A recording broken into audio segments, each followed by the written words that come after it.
Hello, it's Karen Burniston here with an assembly video for one of my die sets. This is die number 1039, the palm tree pop-up, and you can check out all of my designs at karenburniston.com.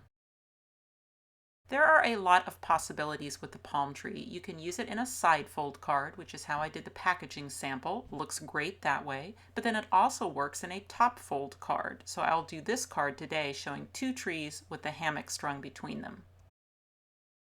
A great optional accessory die for the palm tree pop-up would be the tropical scene, which I'll also use on the card today, as well as the sea animals. I've placed the 9 dies that come in the set on my magnet sheet, and the first die I'll use is the pop-up die, and for that I'm going to need a card. Card size is always up to you with my dies. If you want to do a double palm tree, I would suggest an A7, which is a 5x7 card.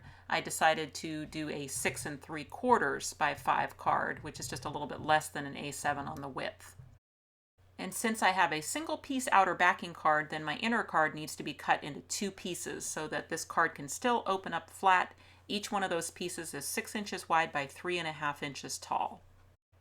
Now, if you'd like your craft cardstock to look more like sand, spotting it with some brown ink is a great way to do that. I happen to have an old Stampin' Up! Stamp that has lots of random dots on it, but I have also made sand texture by just pouncing a dense sponge with brown ink onto craft cardstock, or you could use a Brillo pad.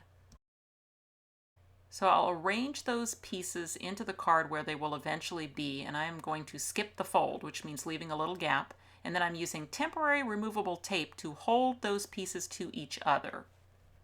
To decide where to place the pop-up die, I can use the dies for the palm fronds to help me with that.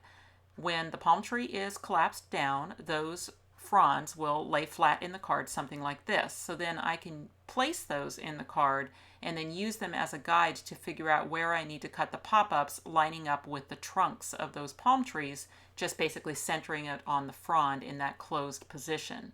And then once again, I'll want my temporary removable tape to hold that pop-up in place with the alignment nubs right over the fold of the card.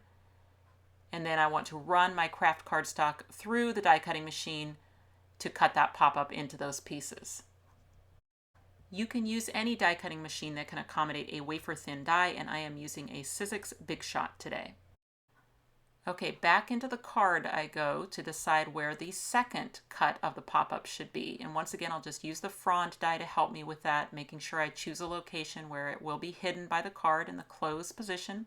And then I'll line up the pop-up die with the center of that frond die, making sure the alignment nubs are right over the fold, and then back through the die cutting machine. So all of those tabs will lift up into the card. Those are what will hold the base of the palm tree in the card. And now I can use a tape runner or whatever adhesive I like to attach these inside the card. Just making sure I'm avoiding the area with the tabs. And once those are secure in the card, then the removable tape can come off. Next die I need is the base of the palm tree. Since I am making a double palm tree card, I will cut through 2 layers of cardstock with this die. It does work to cut through 2 layers as long as your cardstock isn't too thick. And then I'll add my brown ink sand texture to those pieces as well.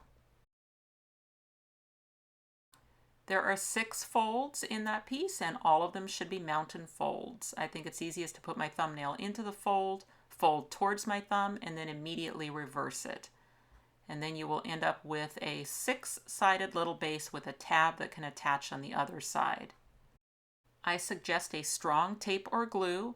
I will use my LINECO neutral pH adhesive put in my fine tip bottle. We do sell both of those items on our website. So just a little bit of glue in the tab and then attach it to the other side.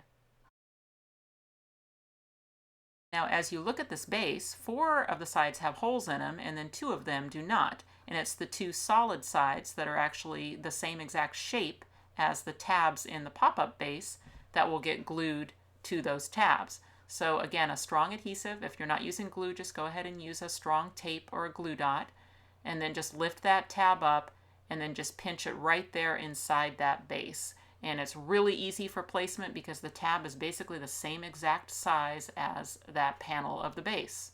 And then we'll do the same thing on the other side. So the glue will go on the tab, then just line up the base over the top and pinch that into place and give it a second to set up. So very easy assembly on those bases. You can see now that as the card is closed, it will pop down. Let me just get those other tabs out of the way. And then speaking of those other tabs, I am going to repeat that process to add a base to those as well. I'll need 3 dies to make the pop-up palm tree. There is a die that has the 2 halves of the trunk, and then you've got the 2 big frond dies. And I'll line those all up on my platform and cut them at the same time. There is an optional stencil emboss feature on the die that does the trunks. You can leave those pieces in the die and then either run it back through with an embossing sandwich if you want them to be raised, or you can just use some ink and sponge down through those openings. I'm using a dark brown, and then you can see it'll put that texture onto the tree trunk. And of course, make sure that you wipe off your die with a rag anytime that you use it with ink. Okay, let's put like items together. So that means the ones that have slots in them go together and the solid ones go together.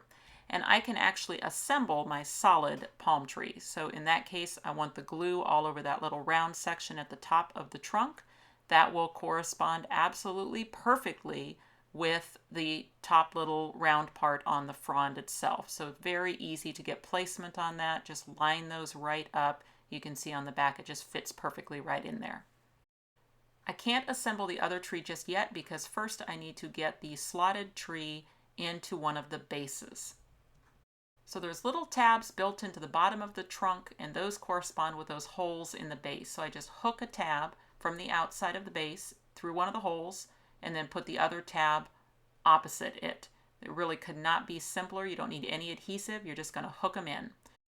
So now it's just a matter of putting the solid palm tree into the opposite holes.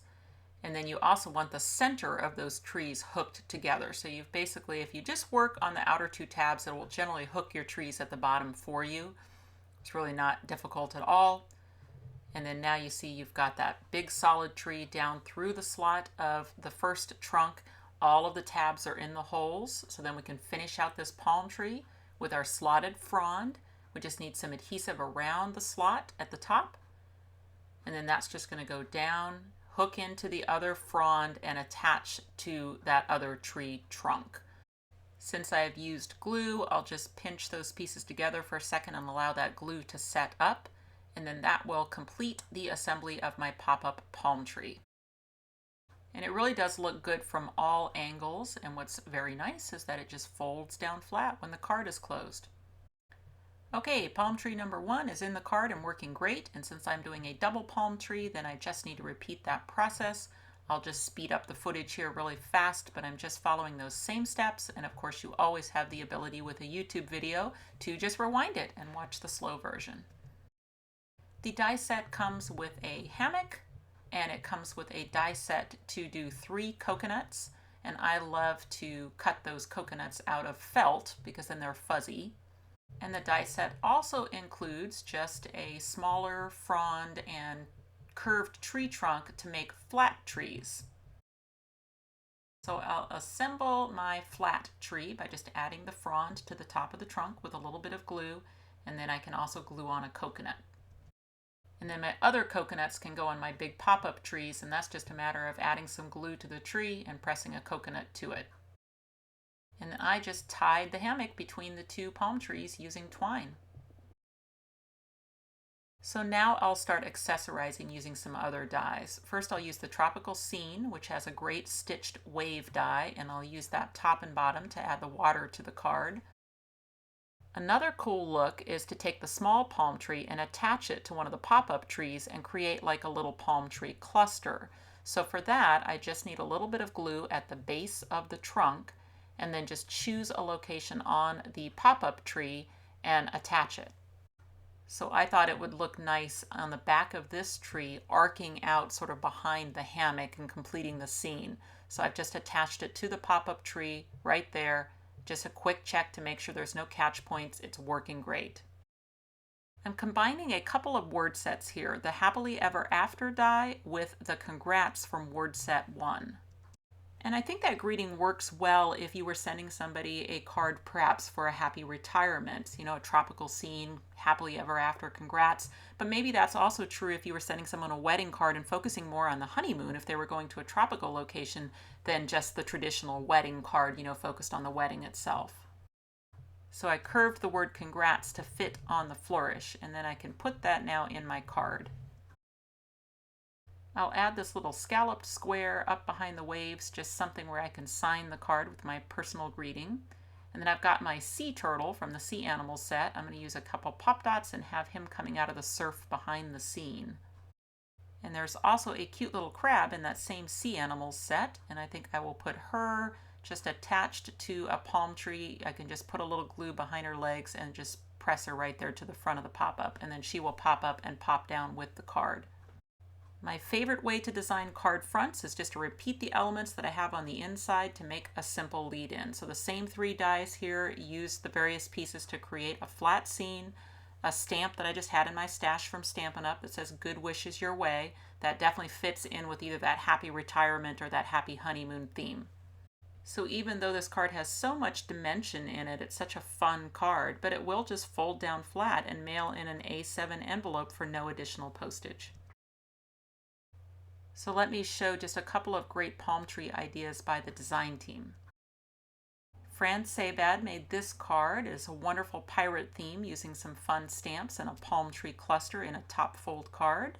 And then you've got this one by Frances Byrne, also a pirate theme, but she did a side fold card and also a little palm tree cluster. In this spinner square card by Helen Cryer, she used the small palm tree on the left side of the card in some really fun colors just as a decorative element. And all of the dies used in this video are available now. Thanks for watching. If you click on the website link, you'll go to KarenBurniston.com, where you can find out information about purchasing these dies, as well as links to all my other social media accounts. You can subscribe to this YouTube channel and check out some of my other videos. Thanks so much for watching, and I'll see you next time.